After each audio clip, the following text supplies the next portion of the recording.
with highly explosive materials that detonated. But I think they're doing a very good job of carrying out an investigation. We've offered to help, but I think they're very capable in these investigations. They don't need our help. Marco Rubio ने India के जो दिल्ली में attack हुआ, जो blast हुआ है दिल्ली में, उसके ऊपर एक स्टेटमेंट जारी की। उसके अंदर उन्होंने ये कहा है कि ये क्लियरली एक टेररिस्ट अटैक है। ये बात खुल के उन्होंने गुज़िश्ता रोज लिखी। इनके मुंह के ऊपर तमाचा अगर ये नहीं था तो फिर क्या हो सकता है तमाचा।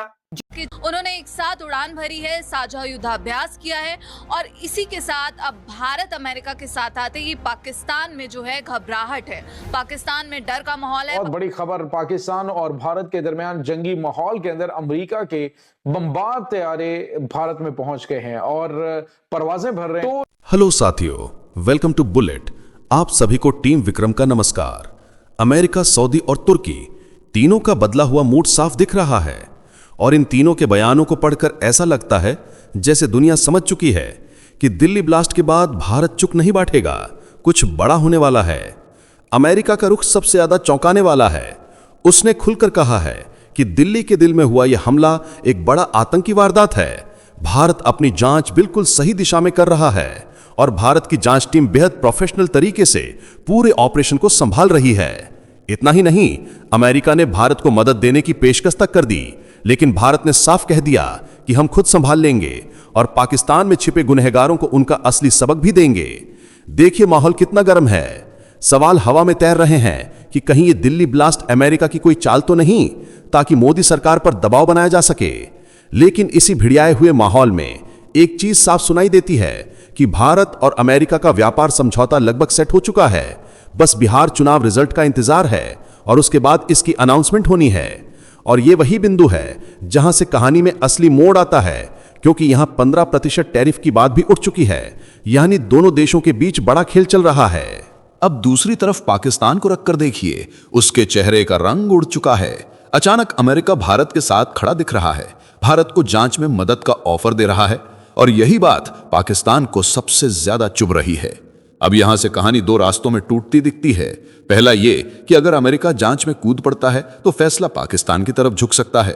दूसरा ये कि अगर वही जांच में पाकिस्तान के आतंकी पकड़े जाते हैं तो अमेरिका कार्रवाई कर भी सकता है। लेकिन मेरा नजरिया कुछ और कहता है।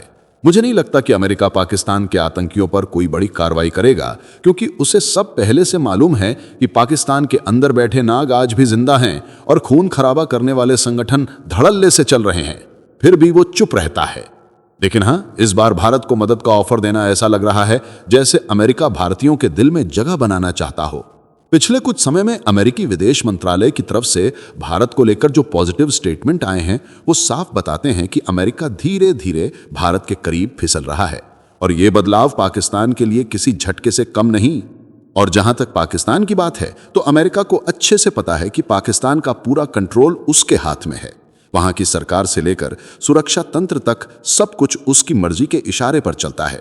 यही वजह है कि जब अचानक अमेरिका का बयान भारत के सपोर्ट में आता है तो पाकिस्तान की मीडिया में भूचाल आ जाता है। उन्हें डर लगने लगता है कि कहीं अमेरिका अपना पाला बदलकर भारत की तरफ ना आ जाए। उधर सऊदी अरब, जो पाकिस्तान के साथ डिफेंस एग्रीमेंट रखता है, वो दिल्ली ब्लास्ट की कड़ी निंदा करता है, भारत का साथ देता है, पर इस्लामाबाद ब्लास्ट पर एक शब्द भी नहीं बोलता। और यही सबसे बड़ा झटका है, क्योंकि जब सऊदी की ये खामोशी पाकिस्तान तक पहुंची होगी, वहां की सत्ता की धड़कनें तेज होना तय है।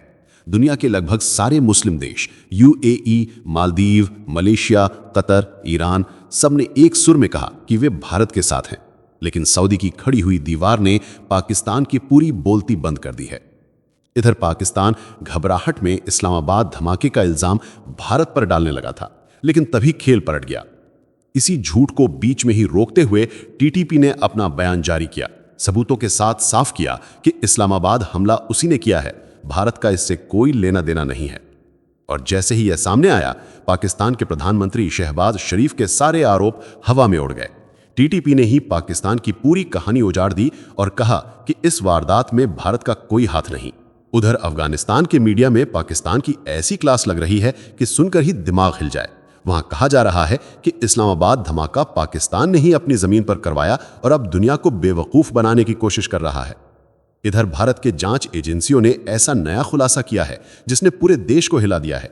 एजेंसियों का कहना है कि दिल्ली को दहला देने के लिए केवल 2 कारों की योजना नहीं थी, बल्कि 32 कारों को विस्फोटक से उड़ाने की रणनीति पहले से तैयार की गई थी, मानो किसी ने राजधानी की नसों पर सीधा वार करने का इरादा बना लिया हो। दिल्ली के साथ साथ कई और इलाकों को भी निशाने पर रखा गया था, परंतु मुख्य लक्ष्य दिल्ली ही चुना गया था और यही पूरी साजिश को और भी भयावह बना देता है। इसी दौरान उमर के हाथ से लिखी गई 3 डायरी ने हर परत को एक एक कर खोल दिया। इन डायरियों में जो बातें दर्ज थीं, उन्होंने पूरी साजिश की रेखा साफ साफ सामने रख दी, जैसे हर पन्ना किसी छिपे हुए रहस्य को उजागर कर रहा हो। इन बरामद हुई डायरी ने जांच एजेंसी के हाथ ऐसी कई कड़ियां थमा दी हैं जिनसे साफ पता चलता है कि उनका आगे क्या प्लान था, वो किन किन जगहों को निशाना बनाने वाले थे और किस तरीके से उन्होंने हथियार, विस्फोटक और फंडिंग जुटाई थी। शक यही है कि इन डायरी के पन्नों में बहुत कुछ ऐसा छिपा है जो पूरे ऑपरेशन की रीढ़ को खोलकर रख देता है। आजकल के आतंकी अपने फोन में मैसेज या डेटा सेव करने के बजाय डायरी लिखना पसंद करते हैं, ताकि मौका पड़ते ही उसे जला दें और हर सबूत राख बन जाए, जिससे किसी को भनक भी न लगे कि असल खेल क्या था। लेकिन इसके बावजूद भारत की तेज तर्रार जांच एजेंसियों को चकमा देते हुए ये जो आत्मघाती हमलावर डॉक्टर उमर था, वो फरीदाबाद से निकलकर दिल्ली आया और जिस अंदाज में धमाका किया, उसके बाद पाकिस्तान का कनेक्शन और तुर्की की कड़ी सामने आना भारत के लिए चौंकाने वाला था। अब हालात ऐसे हैं कि भारत के लिए यह बेहद जरूरी हो गया है कि हर सबूत को बेहद मजबूत तरीके से एस्टैब्लिश किया जाए और जरूरत पड़ने पर अमेरिका और यूनाइटेड नेशन को भी दिखाया जाए। लेकिन उससे पहले पाकिस्तान और तुर्की दोनों का इलाज करना अनिवार्य हो चुका है। तुर्की तो पहले ही दिल्ली ब्लास्ट की किसी भी गतिविधि में शामिल होने से इनकार कर चुका है, पर उसकी आतंकी सोच को हल्के में लेना भूल होगी। जो जमीन वो हमास को देता है, वही जमीन भारत विरोधी ताकतों को भी हवा दे सकती है। और अगर जांच में तुर्की का लिंक जुड़ता है तो इसे अंतर्राष्ट्रीय मंच पर उठाना ही पड़ेगा, क्योंकि यही तुर्की है जो बिना किसी मतलब के कश्मीर का मुद्दा यूनाइटेड नेशन में घसीटकर भारत को बदनाम करने का खेल खेलता है। अब हालात कह रहे हैं कि उसे उसका जवाब देना जरूरी है। जब भारतीय जांच अधिकारी अल फला यूनिवर्सिटी के कमरे नंबर 4 में पहुंचे, जहां डॉक्टर उमर रहता था, तो वहां मिला सामान देखकर उनके पैरों के नीचे की जमीन ही खिसक गई।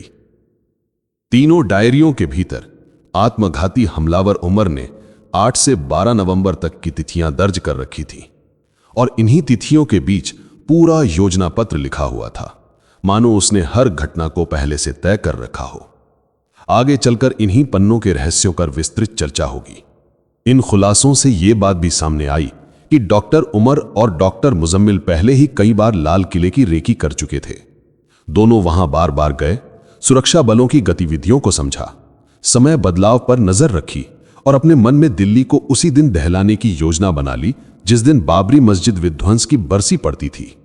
लेकिन जैसे जैसे उनके साथी गिरफ्तार होते गए, योजना पर दबाव बढ़ता गया और घबराहट में इस विस्फोट को समय से पहले अंजाम देना पड़ा। अगले हिस्सों में आप ये भी जानेंगे कि डॉक्टर मुजम्मिल ने किस तरह खाद के बोरे में विस्फोटक जमा किए और आसपास के लोगों की नजरों में कैसे धूल झोंकता रहा। और सबसे बड़ा मोड़ तो तब सामने आया जब यह पता चला कि आत्मघाती हमलावर उमर 2021 में अपने साथी के साथ तुर्की गया था। वहां से लौटने के बाद वो पूरी तरह बदल चुका था। पढ़ाई लिखाई को उसने किनारे डाल दिया था और उसी दिन से उसका रास्ता एक खतरनाक दिशा में मुड़ चुका था। उधर मुस्लिम देशों की कतार अब भारत के साथ खड़ी दिखाई दे रही है और इनमें भी सबसे बड़ा संकेत तालिबान का है, जो खुले तौर पर भारत के समर्थन में नजर आ रहा है।